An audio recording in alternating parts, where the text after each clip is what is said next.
an bɛ taa Marɔki jamana kan CAN U23 kɛnɛ kan. Mali ka ɲɛmɔgɔya bɔsira a la Egypte fɛ a ka kulu kɔnɔna na kunu araba juin kalo tile 28 san 2023.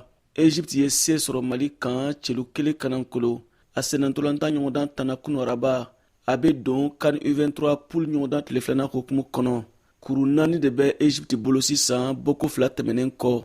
Mali min tun ye groupe B ɲɛmɔgɔ ye tile kelen tɛmɛnen kɔ kuru 3 ale talonna kunu Egypte ɲɛkɔrɔ.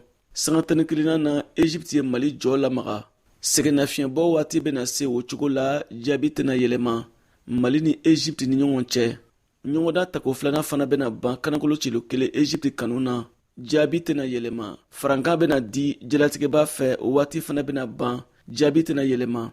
Mali ni Egypte ka ɲɔgɔndan bɛna kuncɛ o cogo la ni Egypte ka sebaya ye kanankolo celu kelen. Groupe B ɲɔgɔndan filanan fana tun bolodalen don Gabon ni Niger ni ɲɔgɔn cɛ kunu araba. Waati min na an bɛ kunnafoni ninnu ci o y'a sɔrɔ o ɲɔgɔndan ma kuncɛ.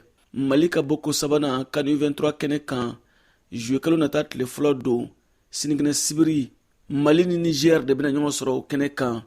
VOA Bambara tɔgɔ la Bamakɔ. Siyaka Traoré ka laseli don.